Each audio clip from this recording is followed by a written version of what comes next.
মনে রাখবেন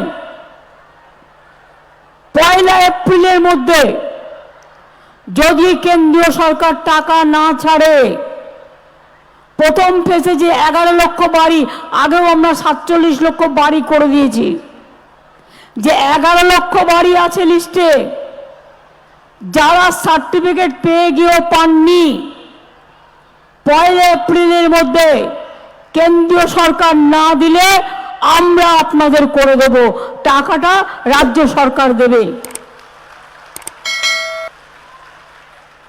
সরাসরি মুখ্যমন্ত্রী তো অনেকে আবেদন করেছিলেন, আমি সেটাকেও ভেবে দেখতে অনুরোধ করব।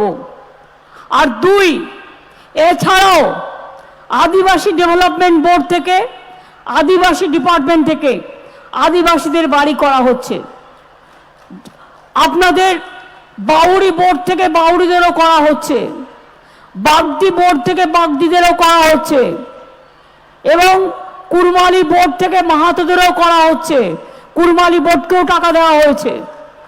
আস্তে আস্তে সংখ্যালঘু বোর্ড থেকে সংখ্যালঘুদেরও করে দেওয়া হচ্ছে। অর্থাৎ এই 11 লক্ষ টাকা বেড়ে আরও 5-6 লক্ষ হয়ে যাবে, 16-17 লক্ষ হয়ে যাবে। প্লাস সরাসরি মুখ্যমন্ত্রীতে যারা করেছিলেন তাদেরও করে দেব। তারপরে যেটা বাকি থাকবে ফেজ বাই ফেজ আমরা করে দেব। কাউকে ভিক্ষে চাওয়ার প্রয়োজন নয়। বাংলা ভিখিরি নয়, বাংলা হাত মানে না, बांग्ला हक माने, बांग्ला हक मानते हैं, लेकिन बांग्ला भिख नहीं मांगते हैं, ये हमारा अधिकार है। তো বন্ধুরা শুনতেই পেলেন মাননীয় মুখ্যমন্ত্রী মমতা বন্দ্যোপাধ্যায় কিন্তু ঘোষণা করলেন যে আগামী 1 এপ্রিল পর্যন্ত অপেক্ষা করা হবে। যদি 1 এপ্রিলের মধ্যে কেন্দ্র সরকার আবাস যোজনা প্রকল্পের টাকা না দেয় তাহলে কিন্তু সেই টাকা রাজ্য সরকার দেবে। যেমন এই জব কার্ডের টাকা কেন্দ্র সরকার দেয়নি, কিন্তু রাজ্য সরকার সেই টাকা দিচ্ছে। সেরকম যারা আবাস যোজনা বাড়ির টাকা পাচ্ছেন না কিন্তু লিস্টের নাম রয়েছে, এছাড়াও যারা সরাসরি মুখ্যমন্ত্রীতে আবেদন করেছেন সেগুলির টাকাও কিন্তু রাজ্য সরকার দেবে। তো এর জন্য কিন্তু আপনাদেরকে অপেক্ষা করতে হবে। তো বন্ধুরা এই আপডেটটি দেওয়ার ছিল, আশা করি ভিডিওটি বুঝতে পেরেছেন।